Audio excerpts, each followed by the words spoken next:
Good morning, good afternoon, and good night. Welcome, one and all, to Monday Football Monday here on the SB Nation NFL Show. A reminder before we keep going that this show is brought to you by our friends at DraftKings. DraftKings Sportsbook is an official sports betting partner of the NFL.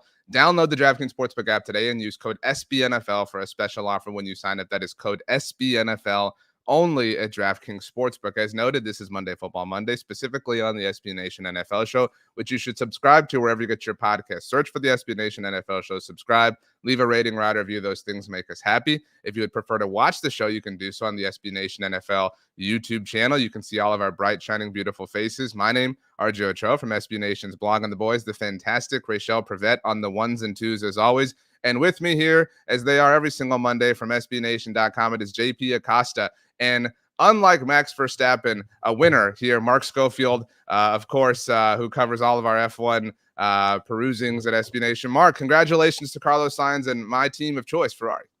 A fantastic day for Ferrari. Fantastic day for F1 fans. We actually had a race that came down to the closing laps, which was kind of exciting. It did not involve, as you said, Max Verstappen. Really tough weekend for Red Bull, but everything's going to be okay for them. They're still going to clinch the title next weekend in Japan, and we'll be able to move on to the 2024 season. But great day for Ferrari. Shout out to Lewis Hamilton getting onto the podium, get another podium for Lando. Shout out to Oscar Piastri, the JP Acosta of the F1 world. Started 17th and got himself into the points, so it was a nice day for him. But it was a long day for me as a result, because you're up cranking from 7 a.m. till the final play of that Patriots-Dolphins game. And friends, it's one of those days that my good friend, dear friend, Michael Kiss likes to call, it's a double C4 day. Let's just put it that way. JP, some are saying that Mark applied the kiss of death to Red Bull, because last week, as of a week ago, Red Bull had this historic streak working for them. Mark wears a Red Bull hat on Monday Football Monday, and all of a sudden, everything falls apart. Screw Alex Albon's appendicitis. It's Mark Schofield and his hat. I think we need to test this out. I think we need to do some scientific research here. I think we need to have we got a Fenway hat going. Yeah, this is the Fenway Sicko hat. So if the Sicko sign behind the green monster somehow topples over in the next 7 days, we'll know the curse of the Mark Schofield hat is real. I think we need to test this out. Just to be safe, JP, what hat are you wearing? So that if something great happens, maybe you're the opposite of the curse. This is even better. We got the Chili's hat going today. Okay. Fine dining institution. Speaking of Chili's, I'm scheduled to speak with Dallas Cowboys running back Tony Pollard this week on behalf of a partnership he has with Chili's. Kind of a popular theme across the SB Nation universe this week. Yeah. Mark, you mentioned it. You were, working all day long. Sunday, of course, week 2 in the NFL. Speaking of the number 2, the NFL dropping a Monday night deuce on us tonight. We have 2 Monday night football games. We had a Thursday night football game. So that leaves us with 13 games that took place all across the great day of Sunday. JP, let's go ahead and start with that Sunday night football game that Mark Schofield, who knows why, stayed up to watch and work and cover. The Patriots, despite the coolest blocked field goal I think we'll ever see in our lives, fall to 0-2 against the Miami Dolphins, 24-17, the final score. And they looked great. They had the throwback uniforms.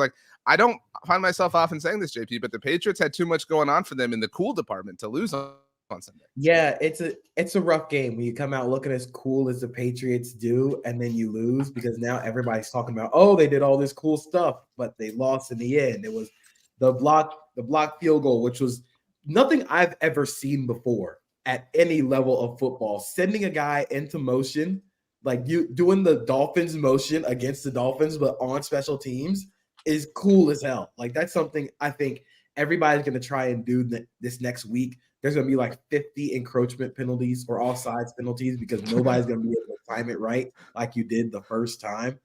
But it was super cool. Cole Strange had the greatest play of all time that was ruined by the NFL. I think the NFL is against their big people, and I think that's a problem. I think they need to allow the greatest athletes on the field to be great, and they didn't let them do that. That should have been a first down. They know it. But really, it's just the Patriots are such a weird team, because you see all these games and they're so close, but then you go back to a poor first quarter, poor start by the offense and dug them into a hole. And then all of a sudden you start to see them fighting back out of it. The defense played phenomenally in the second half. I want that to be known. They started off slow against the Dolphins. I think the Dolphins found their answers in the run game when they started to go to that 3 safety defense and they started to hit them on the edges of the defense. Bill Belichick flipped that around. the second half. That was a great second half performance. Christian Gonzalez shadowed Tyreek Hill for most of the game after the first quarter. Looked great. That's a rookie going in there against the second best receiver in the game. And he looked phenomenal, got an interception. I think Keon White played really well. It's just the offense, man. They cannot get out of their own way to start games. And it looked fine after the rest of the game. Mac Jones did a lot of really good things on Sunday night that I didn't think he could do. We saw Mac Jones as a runner. Like, I didn't think we would see like dual threat Mac Jones at all during his NFL career, but he looked good. He looks good in this offense, but it's so hard. Everything for the Patriots is so hard offensively. And that's just, you can't make it this hard on yourself when you have such cool jerseys. Mark, Christian Gonzalez looked great. I think there's reason to believe in Mac Jones. Again, the defense put out a really impressive performance against an offense that we know can light up scoreboards in the NFL. I don't know that there's a moral victory except for the fact that the last time the Patriots were 0-2, it was the birth of a dynasty. Yeah, I mean, Patriots fans are wishing there were things like moral victories that counted somehow with a point or something like a tie, but there aren't. And this may ultimately be the story of their season, which is they are, as JP said, extremely close, but yet so far away. Shout out Hall and Oates, because the defense is great. This defense is going to force some turnovers. We saw it against the Philadelphia Eagles where they got some stops, got the fumble from Jalen Hurts to give themselves and that offensive chance to go win the game. They got some stops. They get the turnover. They get the Gonzalez interception, which, was kind of underthrown. But still, like JP said, you're asking a rookie corner who, while he was built in a lab to play defensive back for Bill Belichick, this is Tyreek Hill we're talking about. And he's doing a very good job against them, particularly in the second half of the game. Miami found some success running to the edges. The Patriots were playing a little bit light on the edges early in the game. They switched things up a little bit. That defense is very good. It's the offense. Can the offense do just a little bit more? Because I said this going into the year, the defense was going to be good enough to keep them in games. But the story was going to be, can their offense then be just decent enough to help them win those games? And they haven't been yet. You've got a 1-score loss to Philly, a 1-score loss to Miami. Those are nice on paper, but you got to start getting some wins. The slow starts are concerning, whether it's changing things up on the game script, your first 15, however you want to do it, get something going offensively earlier in games. So you're not down 16-0. You're not down 10-0. You're not down multiple scores before you start clicking as an offense. I think the offense will get better, but an 0-2 start, it's kind of tough to overcome. They've done it before. Maybe they can do it again. With this defense, they've got a shot, but that offense, while getting better, needs to start holding up their end of the bargain. JP, on the other side of things, the Miami Dolphins 2-0 on the road. That was a good point that the broadcast highlighted. Of course, 4 of their final 5 games are in South Beach. Next up in their home opener, they have the Denver Broncos. The Dolphins are kind of living at the positive end of the spectrum of everything that we thought they could be. I even found myself not being annoyed at the Mike McDaniel sprinting at the end of halftime or the beginning of halftime after the interview with Melissa Stark. Like, the Mike McDaniel stuff, I'm fine with. It doesn't annoy me as much as like the Lions stuff does. But still, the Dolphins are fun and interesting, JP.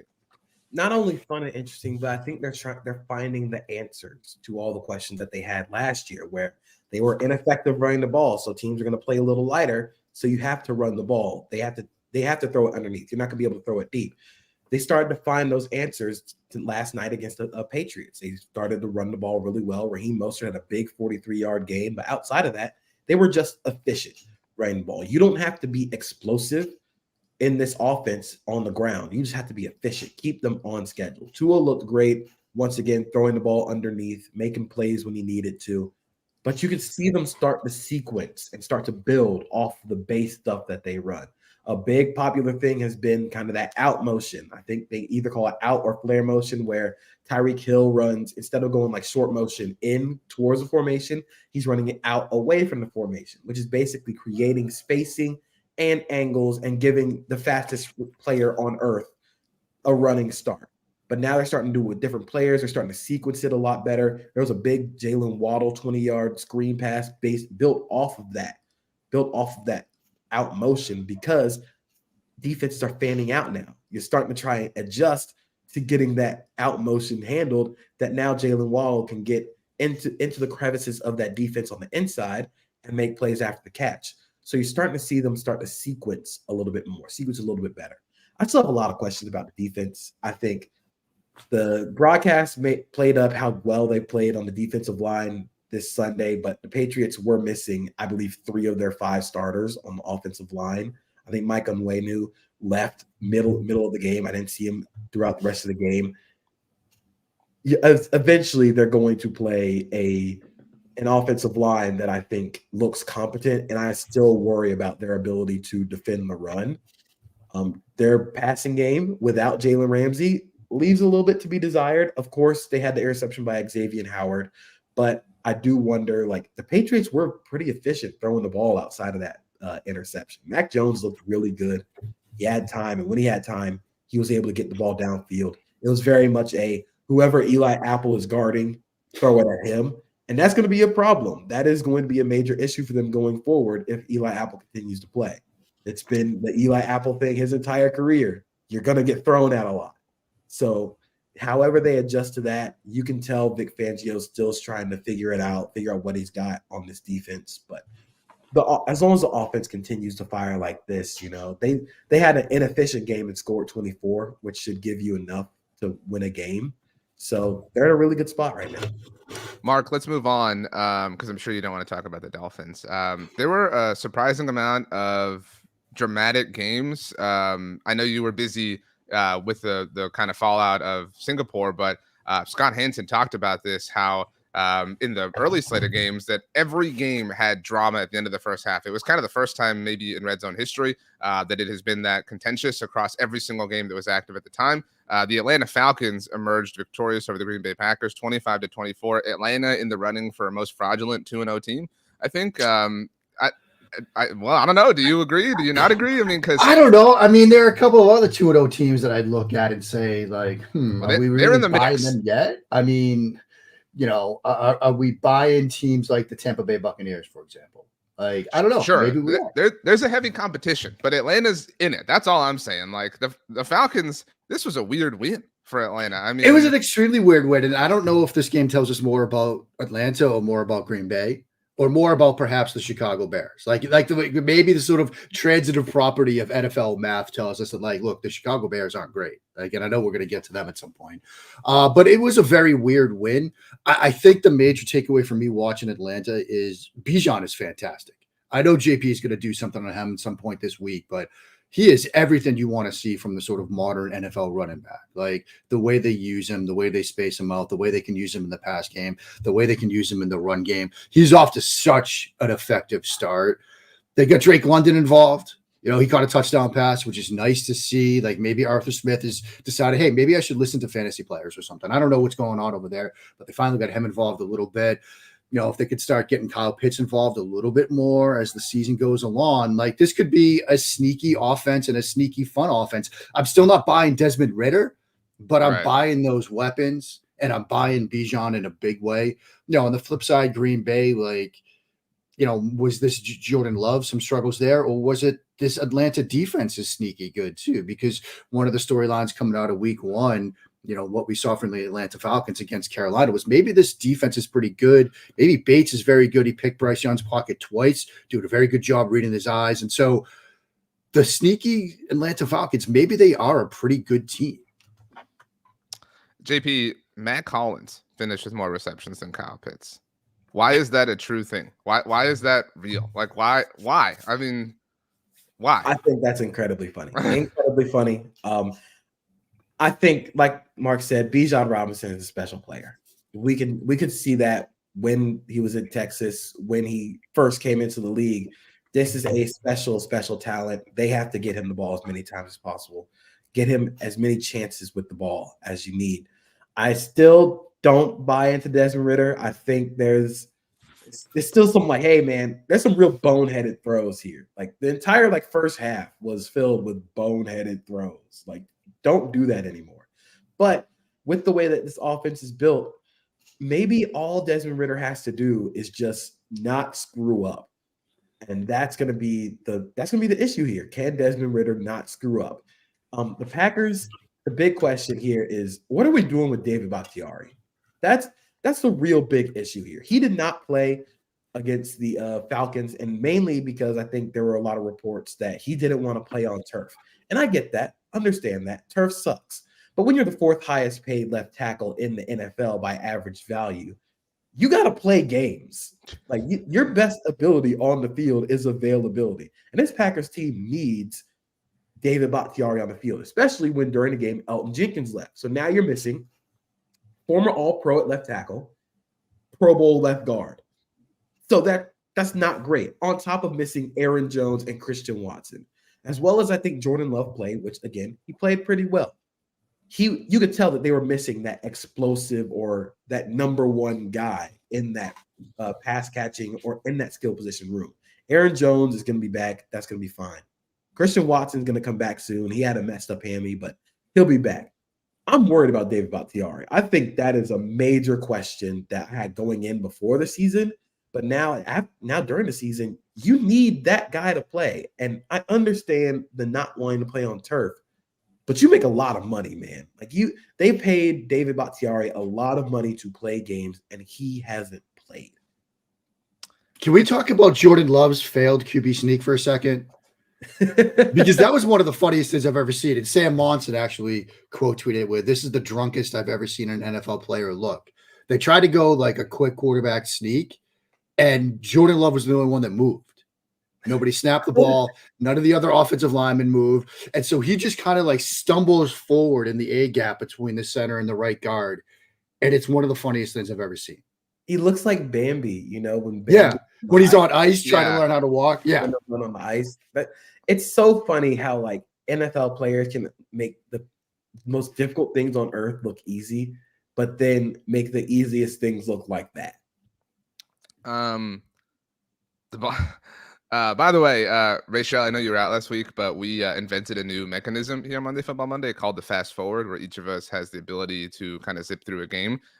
So we all still hold that at present time. Maybe this game deserves that. I don't know. But either way, the Baltimore Ravens win, get to 2-0 over the Cincinnati Bengals, 27-24. It was very clear that John Harbaugh cared about this. And why wouldn't you? You already got the win in Cincinnati if you're the Ravens. Mark, again, the Ravens are the story here, but I mean, the Cincinnati Bengals were 0-2 last year. We all know that. They wound up making it to the AFC Championship game. I mean, I think they still have a little bit of the benefit of the doubt left, kind of at their back, but it's starting to burn up. Like it's not just that they're 0-2. Like the Bengals offense looks awful.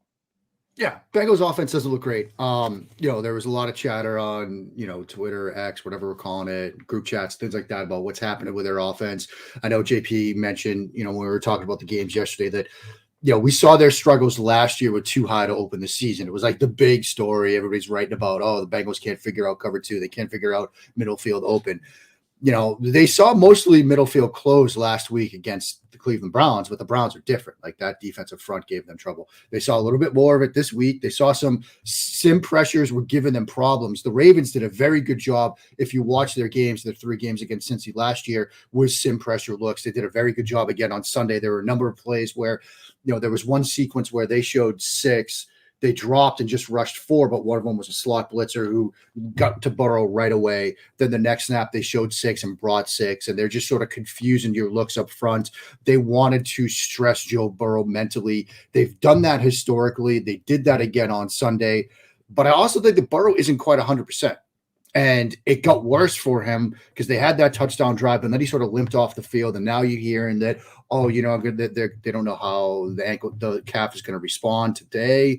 They're going to take a look at it and see how he is.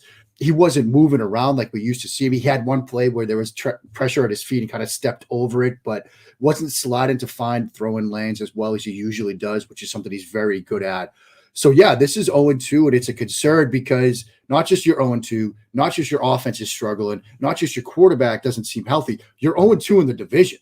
Like, that's big. Like, it's not your, like, okay, Patriots are 0-2, but it's a non-conference loss and it's one loss. You're 0-2 in the AFC North.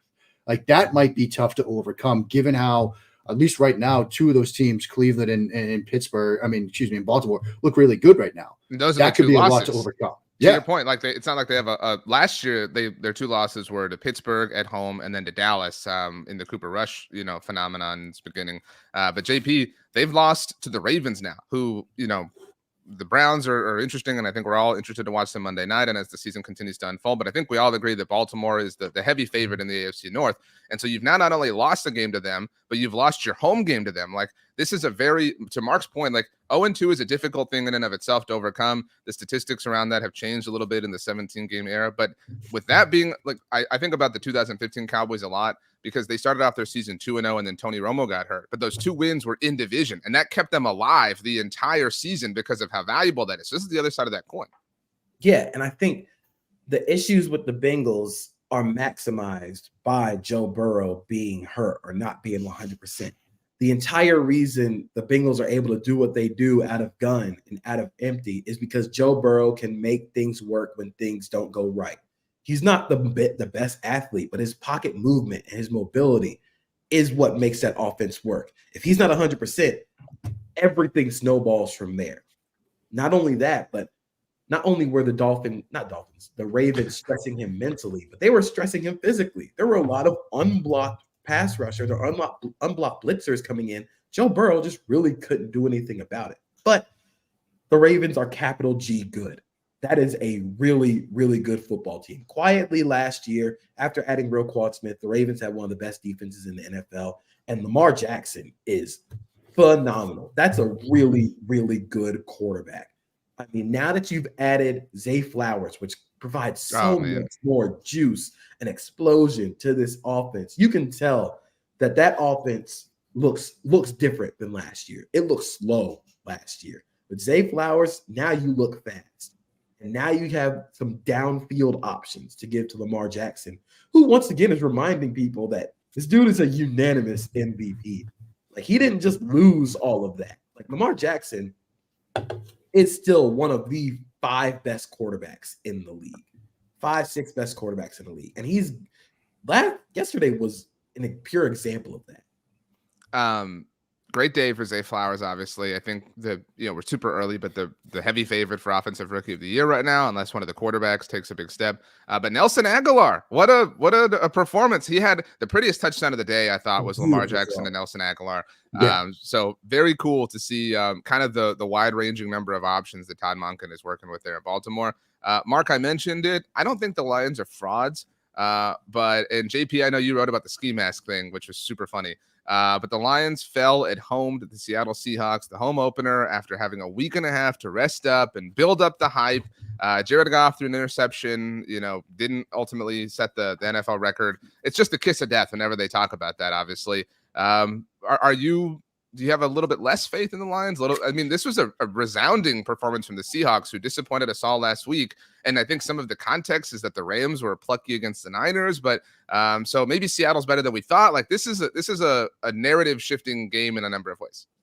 I think so. I wonder if there was, in a way, sort of a letdown after that opener, right? You go into Arrowhead, you beat the defending Super Bowl champs. Like, you've got the extra days to sort of get past that and get ready for this one home opener, but then you sort of give that game away. That pick six was a bad moment for Jared Goff and that offense. But I do think, again, using that sort of transitive property, maybe this tells us that, the Rams are real. Like, we saw that. I know we're going to talk about that game.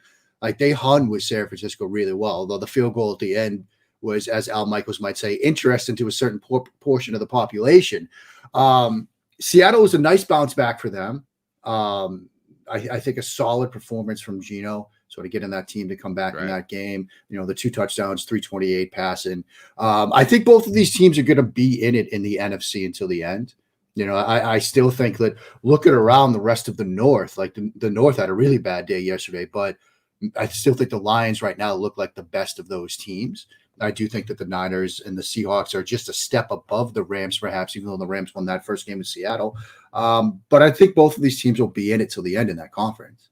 JP, this was a really well quarterbacked game. I don't know that, I guess the popular opinion has shifted a bit on both Geno and Jared Goff over the last year. But to Mark's point, we do the ranking the NFC quarterbacks, and it's Jalen Hurts and Dak Prescott, and Kirk Cousins is a little bit disrespected sometimes. Matthew Stafford's kind of back on the rise. Everyone was quick to put Derek Carr in that conversation, but Geno Smith and Jared Goff are certainly carrying their end of their weight. Yeah, I think they both have fantastic performances, but I also think these two defenses are gonna be a problem this year. And especially now, the news that just broke a few minutes ago before we started on the podcast, James Houston has a fractured ankle, going to be out 6 to 8 weeks. That's a big pass rush chip that you're now missing. Now you're having to resort to Aiden Hutchinson only to get pass rush. So I think the defenses are both going to have a lot of growing pains. Geno played phenomenally. I think Jared Goff played really well as well. The pick six was really ugly. That was just really bad. But you can tell that both of these offenses know what they're doing. They know how to build off of their base ideas and base schemes, and they know what to do with their personnel. Jahmyr Gibbs' usage was really fun. I think it was really cool with how they're using him as a receiving weapon and how you have both him and David Montgomery on the field. But now with David Montgomery out, he got hurt during the game. You can tell where Jahmyr Gibbs isn't exactly the perfect back, and that's where in pass protection, short yardage, he's just not big yet. And that's going to happen when you're a rookie. You know, you're playing against grown men. Like that's a grown dude coming in to hit you. So that's going to happen. I think the Seahawks are still going to be in it because that offense travels. You know, that offense is always going to be good. Mark, I locked up the Los Angeles Chargers and took them in our survivor pool at Blogging the Boys. Blew up in my face a little bit. Brandon Staley got pretty pissed off. Did you? Again, you were very busy on Sunday, Mark. Did you see this? I did see that, and he should be upset because you have this kind of start where you're not turning the ball over. Your quarterback is putting up efficient numbers, and you're 0-2. Like, there's only one place where this blame is going to fall, and it's right on his head. I mean, you know, you can understand sort of the struggles they had defensively last week against Miami. You know, that's a very efficient, explosive, creative offense. That Titans passing game had -3 yards in the first quarter.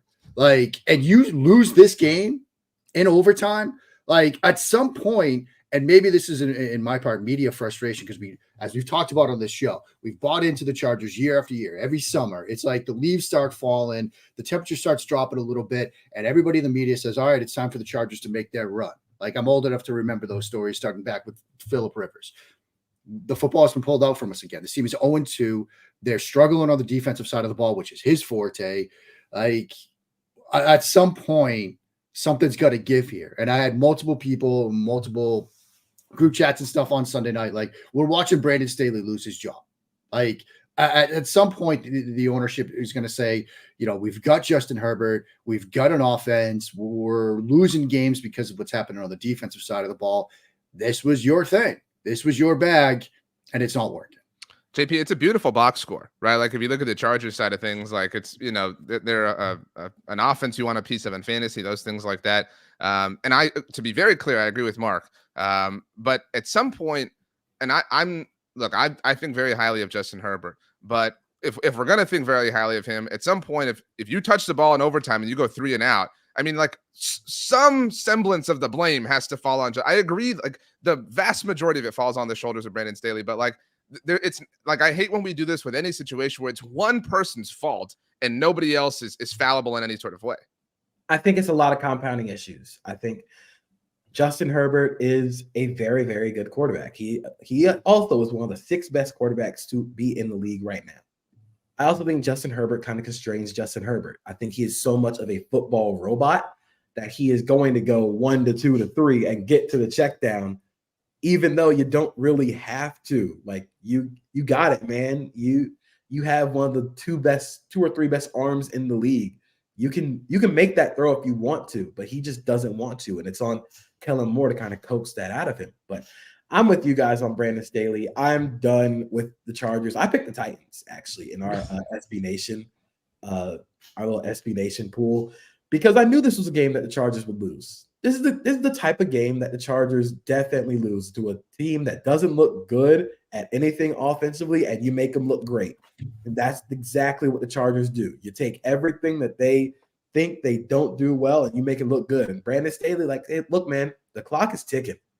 Like, I think it's really bad when not only is he going off in post-game press conferences, but you can tell that a coach knows when he's about to get fired, when he starts to grow the I'm about to get fired beard. And Brandon Staley's got that coming in real bad right now. Just to be clear, so what set him off was a question about whether or not he thinks the playoff loss to Jacksonville, the blown lead, has like rippled into this season. And JP, you said you picked the Titans because you knew this is a game that they were going to lose. And I don't think, again, granted, I picked the Chargers because I just took the cheese. But like, I think we all believe that to a certain degree. So like, I understand why Brandon Staley went off. I understand why he said what he did. But Mark, I think it's impossible to say that loss doesn't linger. Like, it feeds the like chargering thing. Like, of course it lingers. Yeah. I mean, how could it not? Like, that was a disaster played out for the world to see. And it's like spilled over into some of their decision making. Like, you mentioned the 3 and out at overtime. Like, I know we've been sort of clamoring for Justin Herbert to be able to throw the ball deep, right? And that was part of the reason I was excited about them when they brought in Kellen Moore. Like, they're going to throw the deep. Well, their first 2 pass plays were designed shot plays downfield in overtime. Like, the first one didn't work, slot fade. Like, maybe you go and try to get 6 yards on second down and make it a manageable 3rd and 4. But no, they go another vertical concept. And then on 3rd down, you've got, out routes with the sticks and Justin doesn't pull the trigger. Like, they're pressing on offense. And you saw that at overtime. And of course, I think that, what happened and how things ended for them, in Jacksonville last year is playing a role here. Like, how could it not? That was a monumental, epic collapse in NFL playoff history. So how could that not spill over to the next year? Your point about Kellen Moore is interesting. Again, I'm not going to sit here and say he sucks, but like it's so, again, we're 2 games into this. So like, I think it's stupid to come up with any hard takes, but that was what Mike McCarthy said at the NFL Combine. He said that he's been where Kellen has been, where you just want to light the scoreboard up. And to your point, Mark, like sometimes you have to take that low hanging fruit. And it sometimes feels like Kellen is a little bit more about the empty calories offensively, even though they do make obviously things look nice in the box score as a result of it.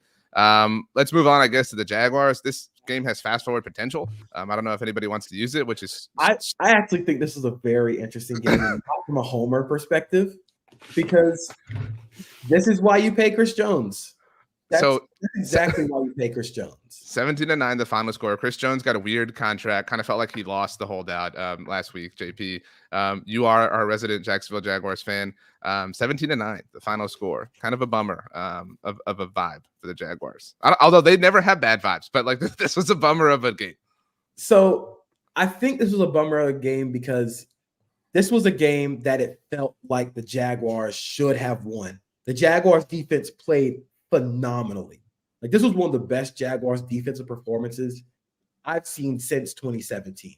This was against Patrick Mahomes and a healthy Travis Kelce. They had the passing game under wraps for a good majority of the game. The run defense was once again very good. This is why you pay Chris Jones. This is why you give him I know it was a whole lot of incentive-laden stuff in that contract. He made all those incentives back in one game. Like, that's how good he is and how much they need him on this defense. I remember saying before the season, when the Chris Jones contract thing was happening, the Chiefs defense is fine without Chris Jones. They are great with him. They have amazing potential to be one of the 10 best defenses in the league with Chris Jones. That is exactly what happened on Sunday to a very good Jaguars offense and a very good play caller, very good offensive mind in Doug Peterson, and a very good quarterback in Trevor Lawrence. You rarely see Trevor Lawrence flustered by pass rush. He got kind of flustered on Sunday because Chris Jones is that good, and they build everything off of Chris Jones. I think Seth Walder reported it after the game that Chris Jones lined up over the right tackle as an edge rusher on, I think, 11 of his 31 pass rushing snaps. Where do you think the Jaguars are weakest at? The rookie right tackle. That's exactly what Spags wants to do up front. He wants to find your weak point and then put Chris Jones over there and say, good luck. And if you want to double, then they're going to bring blitzes from the other side. That's exactly what happened. The Jaguars knew it was going to happen, but Chris Jones is just that good. And the DBs are playing a lot better. From the Jaguars' perspective, it's a tough loss to swallow because you feel like you had it. But I feel like I was a little hyperbolic at the end of the game because it's like, dang, you should have won that game. But the offensive line still is a little bit of an issue. Mark, on the other side of that, speaking of right tackles, Juwan Taylor, what happened last week in the opener, when something like that happens, the whole world pays attention to it. And so the jumping early, the lining up, like, I mean, dude's got a target on his back now, got benched at one point of this game and had penalty issues. Like, that's a tough scene, especially for a dude who they brought in to kind of be the answer at that spot. Yeah, that is a tough scene. And he had like back-to-back holding penalties, which led to him getting sat down a little bit. I mean, yeah, that's something that's pretty curious to watch going forward, because it's not like this Chiefs offense looked explosive or dynamic or anything like that. Like they're struggling in the run game a little bit. You know, they ran the ball, I think, on their first play and decided, look, that's enough. Like, we're not going to do that anymore. Like JP sort of said, like, said it during the game on Sunday, like maybe they're just going to have to do what we've seen from other teams that can't run the ball, is replace that with a horizontal screen passing game, you know, try to get your sort of short yardage stuff that way. That might be what they have to do. But even with all of that, you saw one dynamic throw, you know, the back shoulder touchdown to Sky Moore, which is, you cannot defend that. Like, you absolutely cannot defend that. The poor corner was in absolute perfect position, but Mahomes put it in the absolute perfect spot. Like, that's just the kind of moment that, you know, he's so good at delivered. And even on a day when your offense sputters and you can't really get things going and you're sitting down your right tackle, the one big throw and you get out of there with a hard fought win, which I think was big. The Chris Jones factor, as JP said, it's massive for this team. Their first sack, Chris Jones aligned over the right tackle, gets to the spot, forces Trevor Lawrence to climb. Karlaftis sort of cleans it up with the sack. Like, that right there was the moment where, you know, everything JP said came true. This is why you paid the guy, because you can take a defensive tackle, put him at edge, put him in a 5 technique, put him on a 3, put him on a 0 technique, put him head up on the center, and he could win there too.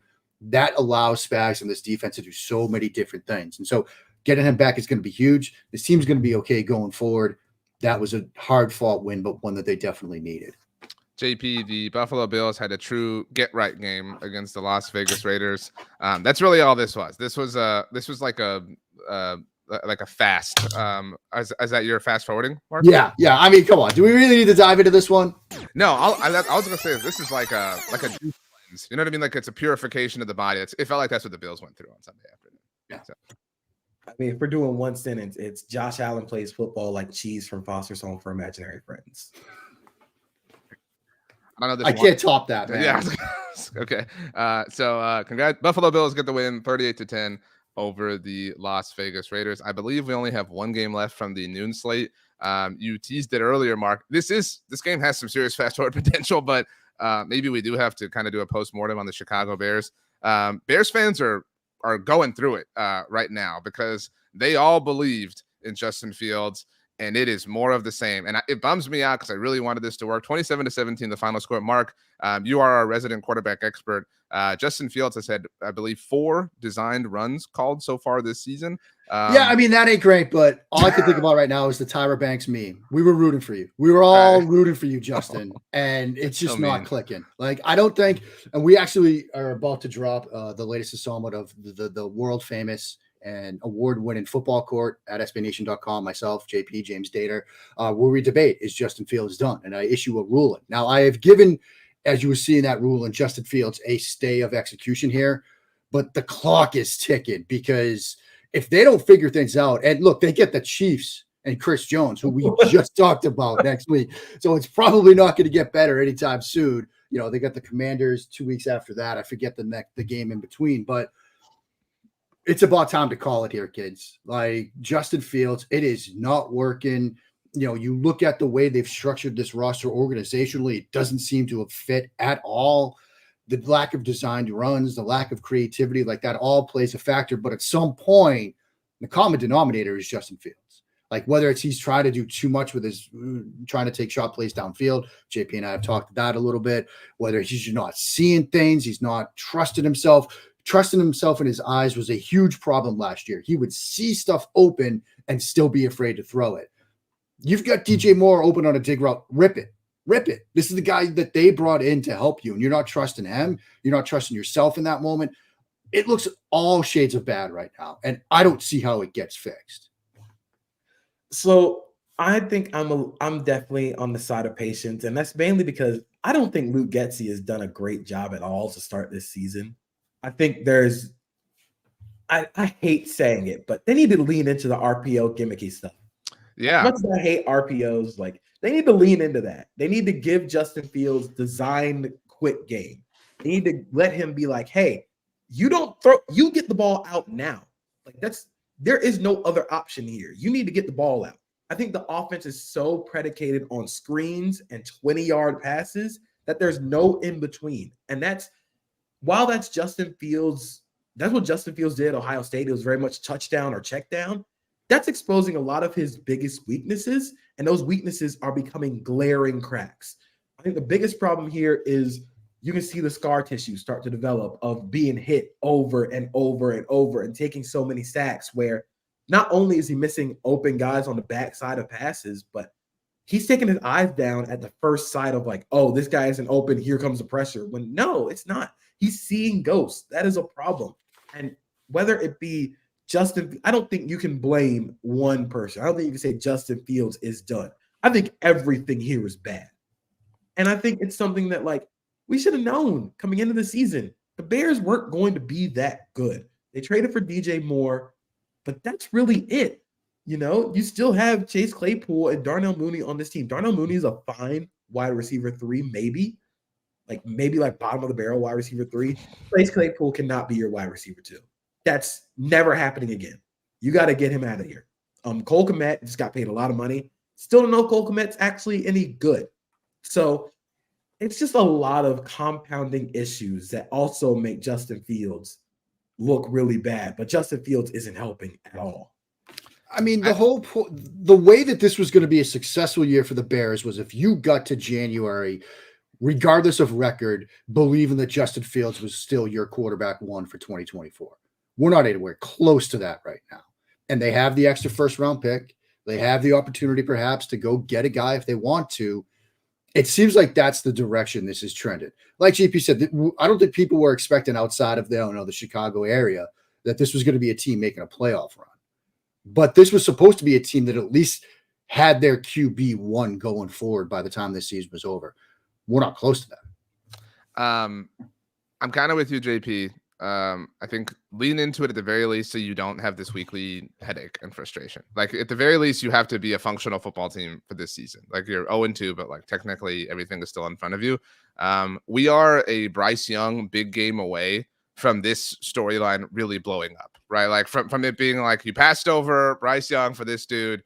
The moment that happens, that Bryce has his breakout game, maybe it's tonight. I doubt that, but yeah, that could be 5 hours from now. Yeah, I mean, like I'm just saying, like everybody sees it. It's like, really bad. We're in 4th gear right now. Like that's the 5th gear that's available for this story.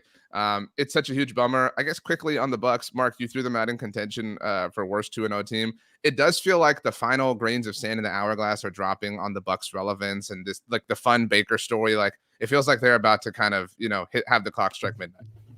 Yeah, I mean, there's some interesting quotes floating around. Like that defense knew like exactly what was coming, right? They knew what the Bears were going to do based on formation, personnel, alignment, but they've got wins that I don't think inspire right now. Like you beat a Bears team that isn't very good. Like you get the week 1 win against a team that, we were sort of mixed on the Vikings. I think that's, you can maybe make a case of going into Minnesota and winning that game is kind of impressive. But now you get the Eagles, you get the Saints, and you get the Lions, your next 3 games. Like we're going to see just how real that 2-0 is over the next couple of weeks. I think Baker's done some nice things. I was spinning through the all-22 on him earlier this morning, and there's some timing throws, which I think are kind of cool looking, and I might write about a little bit. But we'll know more about Tampa Bay by, say, October 1 or so. JP, there was 1 noon game left. You and I both still hold our fast forward, unless you really want to talk about the Indianapolis Colts beating the Texans 31-20. I don't. This game lost all juice when Anthony Richardson left. He had the 2 touchdowns, and it was like the prophecy coming true. Much. Because both those rookie quarterbacks played really good. CJ Stroud finished 384 passing yards, which I think is the 2nd highest mark in like a rookie's like 2nd game like ever. He played really, really good. And it was so boring though. Such a boring game despite all this. I think because Anthony Richardson left the game, it got boring. But watching CJ Stroud throw the ball is so fun. I said it before the draft. I said it like during the draft process. CJ Stroud reminds me of a professional golfer with the ability to get the ball up and down and onto the green. He's got that touch as a thrower. He's a special touch thrower. Anthony Richardson is just so fun. He's such a fun quarterback, and it looks so cool. But you hear leaving with a concussion, and you start to get scared. you start to get a little nervous.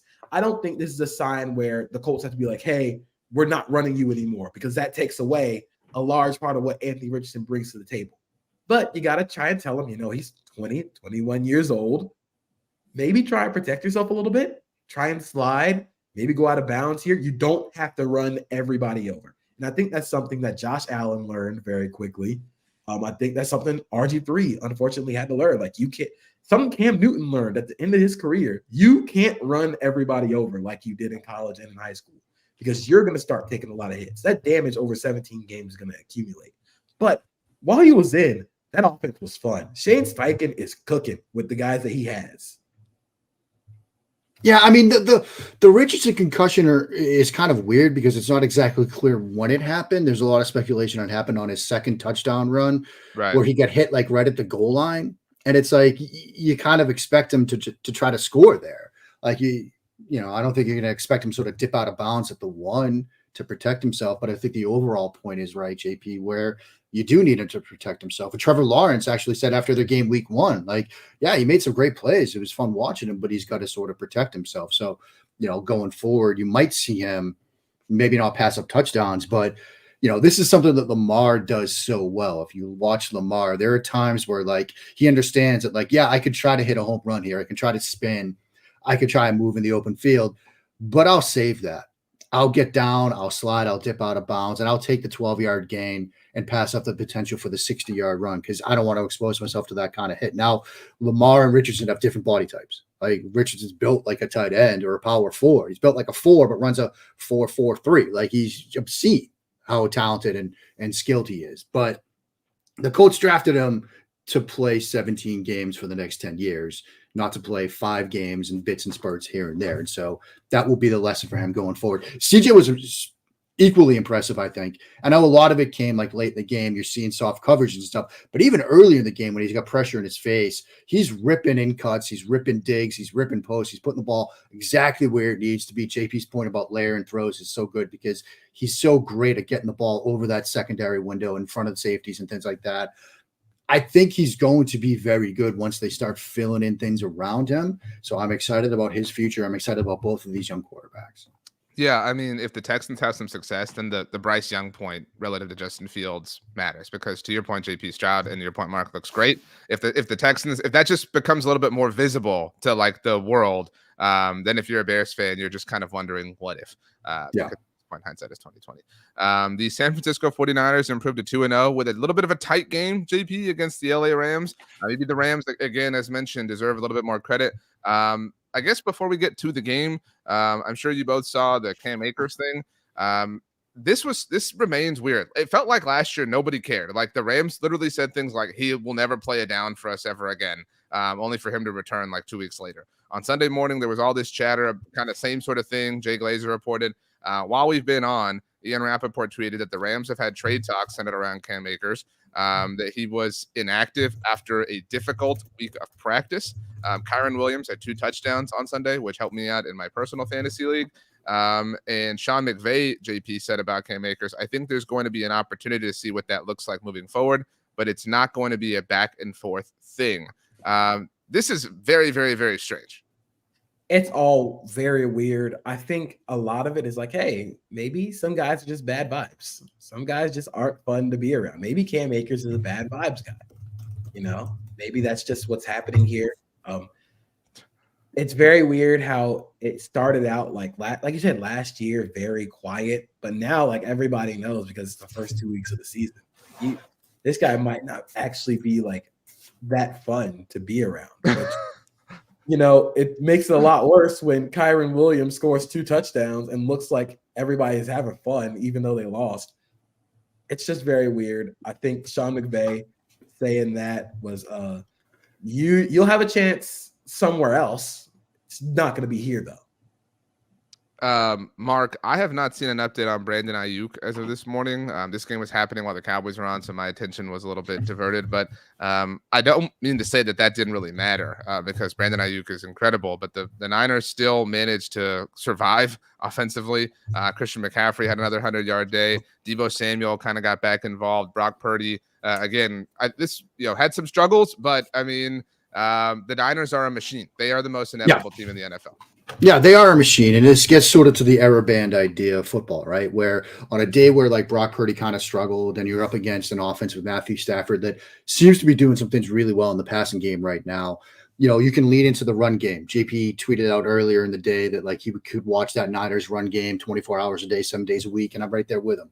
It's such a fun run game to watch, the different things they do schematically, the way they use their players and put them in a position to be successful. Purdy had opportunities to make this a three-score game, perhaps. He had some big throws that he missed, and he knows that he missed them. But even on a day where he struggles and isn't sort of creating like we saw him do last week against the Steelers, you can get a win like this that was basically a 2-score game, although they kicked the field goal right as time expired to make it a 1-score game, which, as I alluded to earlier, is very, very important for a certain percentage of the population watching that game. This is a very good, complete football team. Sometimes you have to win ugly, win close in the NFL, but they've done that now. They've got, I think, 2 pretty impressive wins. They go East Coast, West Coast team coming to East to beat the team and trounce the team that a lot of people thought the Pittsburgh Steelers were maybe the exciting upstart team to watch in the AFC. Now you again go technically on the road a little. That kind of felt like Levi Stadium a little bit. Let's put it that way. Home Reds. I mean, yeah, that felt like a home game for them. It wasn't technically though. It's 2-0 on the road. You got to win in the division. This is a team that has that big error band. It's going to be hard to sort of put together a complete game to beat this team right now. JP, 2 questions on a 1 to 10 scale, 10 being the most. How much are you buying into Puka Nacua, and how much are you buying into the Rams overall? Puka Nacua, I'm at a 9 right now. That dude is good. Capital G, capital O, capital D, good. That's a good receiver. And what he does so well is he does the same stuff that Robert Woods did for the Rams. I wrote about it in Established Fun last week. He looks just like what Robert Woods was doing. He's able to win in tough areas over the middle of the field, but he's also able to create separation. That gives Matthew Stafford another option when Cooper Kupp gets back. I was a little down on the Rams to start the season. Hey, maybe the world was, JP. You're fine. I'm around like a 5 or 6. I think this team could sneak into the playoffs, if they put everything right together. And the main reason is because Matthew Stafford's dealing. Like that dude's playing really, really good. I think Sean McVay is once again dialing things up for him. They're dialing things up to break opposing defenses. But one thing that I want to say is like shout out to Steve Wilks for the second half adjustments, because he went in the second half. The Rams offense was kind of generating a lot of offense. Then they just started sending the pressure. They're just like, hey, we're going to hit this blitz button all game and see what you can do about it. They didn't do much. Diamador Lenore had some great moments. Isaiah Oliver had an interception or a fumble recovery, but it's so hard to beat that team when you have so much talent everywhere. Fred Warner was phenomenal again. Like that, I think the discussion around Fred Warner should not only is he the best linebacker in football, I think we need to put him up there with best defensive players in football because of how valuable he is to that team and how valuable a great middle linebacker is in shutting off everything over the middle of the field. So when you have that guy and you have Nick Bosa and you have all the complementary pieces around him, it's tough to beat him, but the Rams put up a really good fight. Mark, the Dallas Cowboys got their second win of the season. They are 2-0 for the first time under Mike McCarthy, 30-10, the final score. They did the Sinatra style start to the season and won aggregately 70-10 over the Giants and Jets. This win about, I think, is as many of us expected for 90% of all sort of simulations and projections. Zach Wilson was overwhelmed, right? Like there was the small possibilities that the Jets were this like ragtag group of underdogs and they would storm in and get the win at AT&T Stadium, but that did not happen. The Cowboys held the ball for 42 minutes and 15 seconds, just a kind of suffocating sort of win as the offense piled up points and the defense once again made hay of Zach Wilson. Micah Parsons we've run out of words for him at Blogging the Boys at this point, Mark. Yeah, and I think you could almost sum up this game with the Jets touchdown, as odd as that might sound, because it took a perfect route, a perfect throw, and like a missed tackle or two along the way to get a big play against this defense.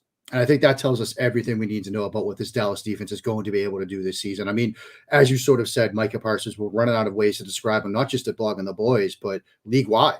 I mean, he's such a force up front for Dan Quinn. I mean, it's like at my signal unleash hell. That's what they do. And you just pick out, who am I going to make? Who am I going to? Yeah, I'm going to go right here. This is who we're going to destroy. This is who we're going to obliterate. Have Micah obliterate on our way to the quarterback. They're able to do that on almost a down-to-down basis. They suffocate you on both sides of the ball. You talk about the suffocated offense and the way they, kept possession in that game and sort of made it so, the Jets couldn't get any sort of rhythm going. They suffocate you on defense as well. This is a very scary football team. Scary football team, and dare I say, best team in the league. My man, let's go, boy. I think we might be at that point. Like, their defense is so bleeping fast. It's just the first sack Zach Wilson took in the beginning of the game. Micah Parsons was on him in an instant. Like, that shouldn't happen. Like, that's insanely fast. And they're not only fast at Micah Parsons. Everybody on that defense is fast. They play a lot of safeties. All of them are fast, and all of them play extremely well. Everybody on the defensive line, when they get you, the Cowboys really want to get you into those third downs and mediums and third and longs, because then they can put all the pass rushers on the field. And those guys are all fast, but they're not a team where they're super weak in the run game up front because Jonathan Hankins is playing really well. Osa Odighizuwa playing phenomenally to start the season. But, the thought was this game would be kind of a defensive struggle because the Jets defense is really, really good. Dak Prescott was having none of that. I'm happy that Dak is playing really well to start this season because I have always been Dak is an elite quarterback truther. Dak is a real ball truther. And what they kept doing to the Jets is they just kept poking at him. It's like, hey, here's a little slant here for 5 yards. Here's a little flat route for 5 yards. Here's a little hitch route, 4 yards. Then boom, CeeDee Lamb down the seam, 24 yards. Then boom, CeeDee Lamb over route, 25 yards. They just keep poking at you. They find the weakness. It's like a boxer, they're going to keep hitting you with the jab. They're going to hit you with a jab, hit you with a jab. And then as soon as you're expecting another jab, they hit you with a cross. And now you're on the ground wondering what just happened. Like, they might be the best team in the league so far. Like, they're a complete football team. I know we're going to post this clip at Blog of the Boys. So for all BTBers, JP is on Twitter at Acosta32_JP, and Mark is on Twitter at Mark Schofield. Although, again, to your point, Mark, maybe we're calling it X. And that's Schofield, SCHO Field. Make sure the Cowboys fans know that you guys are singing the praises of the best team in the NFL potentially. I don't know if either of you saw, but some Cowboys fans Cowboys fans can be fickle, breaking news. And they're really upset about the fact that Brandon Aubrey had to kick 5 field goals and that the red zone offense wasn't great. And again, that, to my point earlier, goes back to the Kellen Moore discussion. I mean, the Cowboys were more than content, Mark, to just kind of, again, like a wrestling match, just kind of let you exhaust yourself. In our post-game show, I compared it to the Challenge on MTV. I don't know if either of you watch.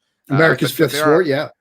Exactly. There are often, like the pole wrestling competitions they have to have, very often somebody will just wear out the strength of the other person and kind of wait for their moment. And it feels like that the Cowboys know that they have the horses on both sides of the ball to do that. Yeah, it's Ali Foreman, the Rumble in the Jungle. Like, you let them punch themselves out so they're tired. Like, you can do that in the National Football League when you have a defense like this, because that, like, look, so we tack up a bunch of field goals. That's probably going to be enough given what we have on the defensive side of the ball. Like, the Cowboys are built to win. And this is one of the things that, when I start looking at and start thinking about what teams are going to make deep runs, how many different ways do you have to win a football game? Because it looks like the Cowboys right now, if they need to, can win in a shootout. Like, it looks like they can win that way. They can win a 15-12 field goal game. Like, they can do that too because of what they can do on the defensive side of the ball. They can win from behind because their defense is going to force some turnovers at a point. They're going to make you make a mistake. They're going to force an interception. They're going to force a strip sack. They have so many different ways to win. It's not like some other teams, like the Patriots, for example, that everything has to break perfectly for them to win a football game. New England and Mac Jones, as good as that offense is compared to last year, they're not winning in a shootout right now.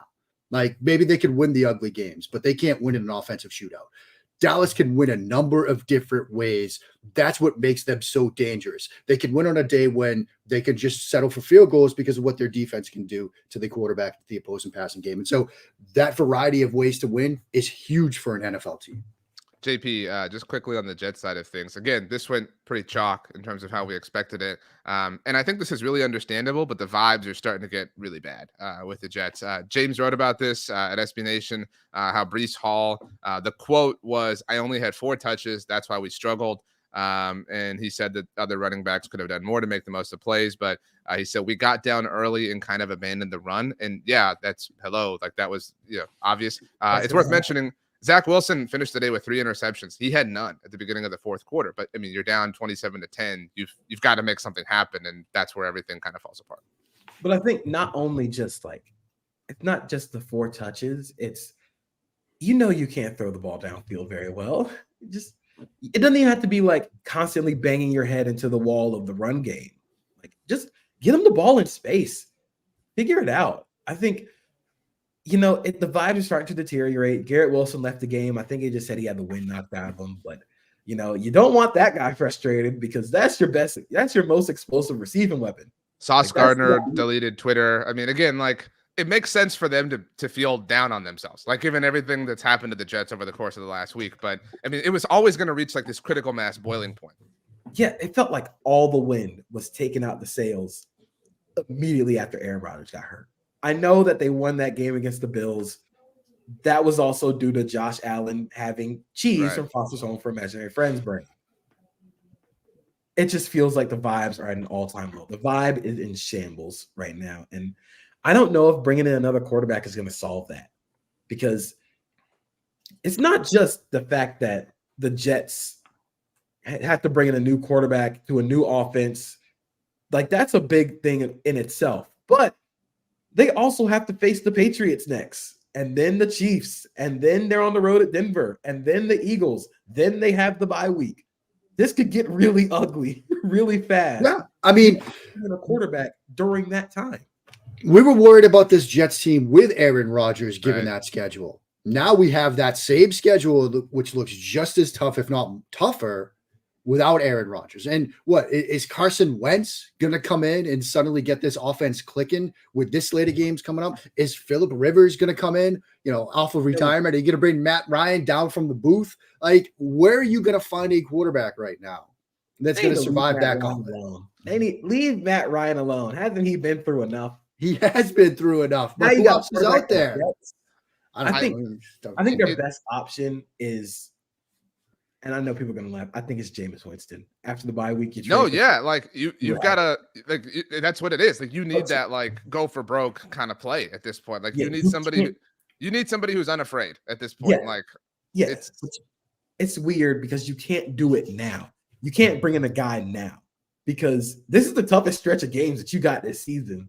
But bringing in a guy now to instantly learn the offense well enough so that you're starting in an NFL game is unreasonable. You're gonna have to ride it out with Zach Wilson until the bye week. I don't blame the Jets for anything. It's just pent up frustration, right? That's they're all dealing with. But again, and I'm not trying to gotcha anybody, but you both saw Robert Saleh said last week, in the aftermath of everything. So well, I don't know why everybody's writing an obituary. Well, Rob, this is why.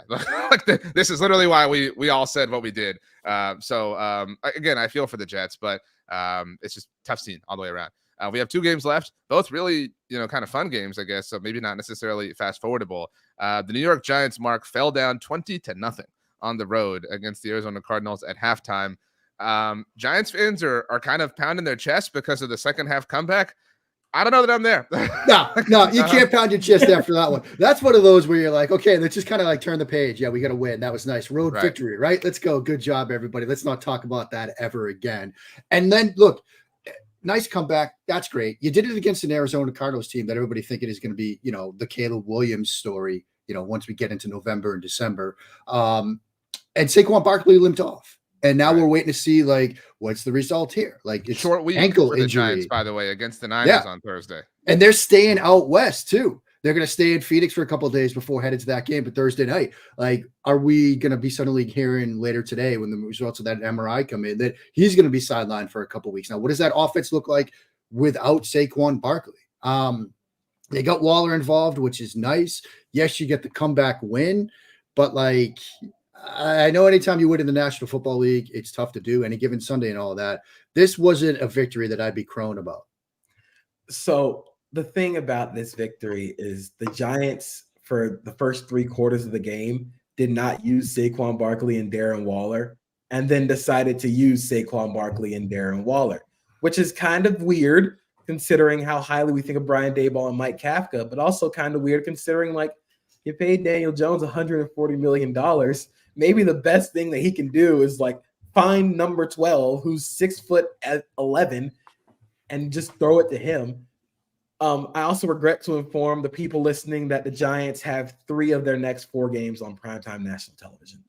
Starting Thursday against the 49ers. The next week is Monday Night Football against Seattle. Then they play the Dolphins. And then they have Sunday Night Football against the Buffalo Bills. Saquon's not healthy. Good luck. That's really the biggest thing here. Even with Saquon, I mean, like, are you willing to say like, oh, Saquon's good, like I trust the Giants? No, nobody is. No, but I also think like Saquon makes this offense go, which is what we knew going into this. Saquon makes this offense go. Now you don't have Saquon. Andrew Thomas has been injured. Good luck. That's really it. Congratulations to the New York Giants on their super impressive victory.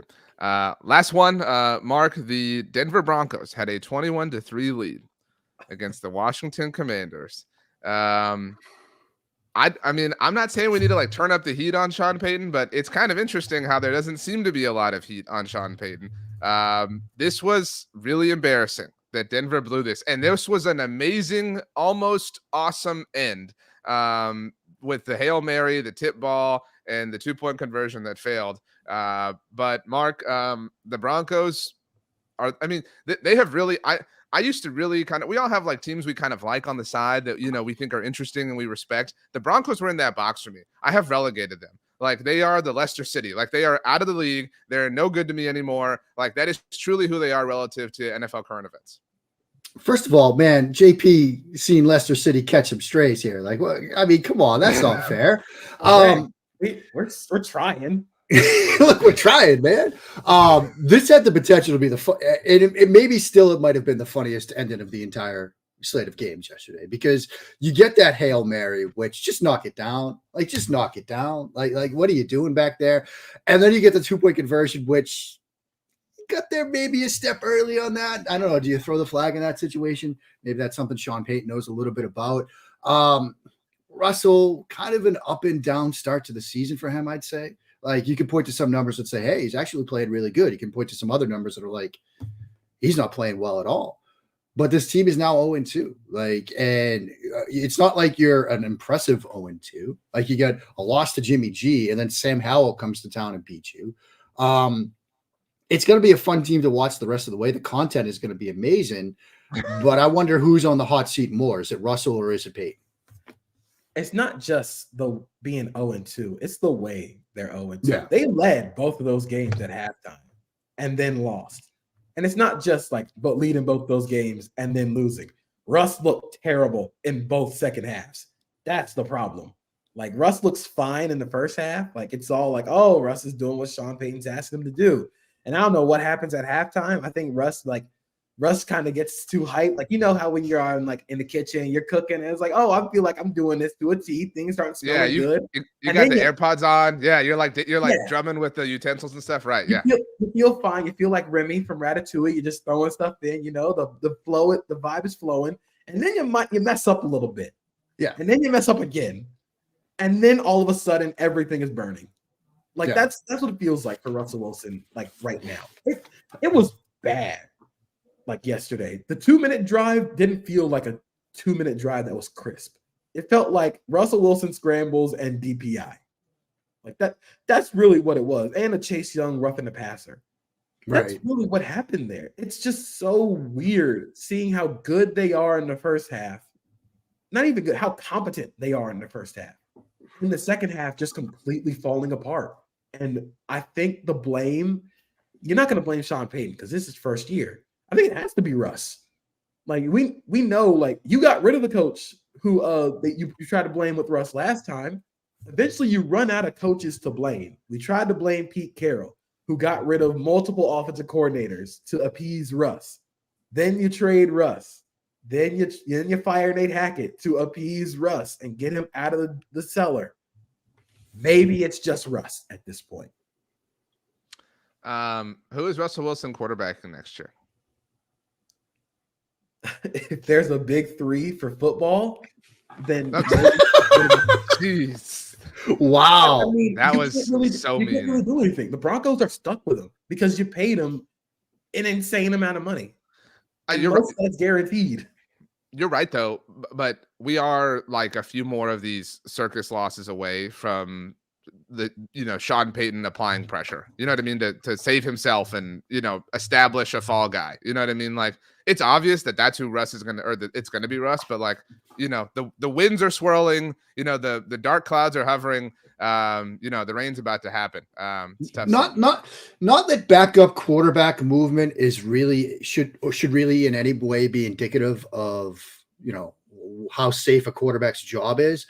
But Jarrett Stidham had the opportunity to stay in Las Vegas behind Jimmy G and run an offense that he knows, and he went to Denver to back up Russell Wilson.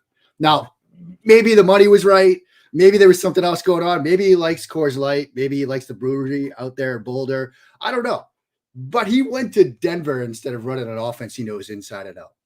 The Ryan Tannehill playing. Russell's Marcus Mariota. That's what this there you is. Go. Wow, tough scene.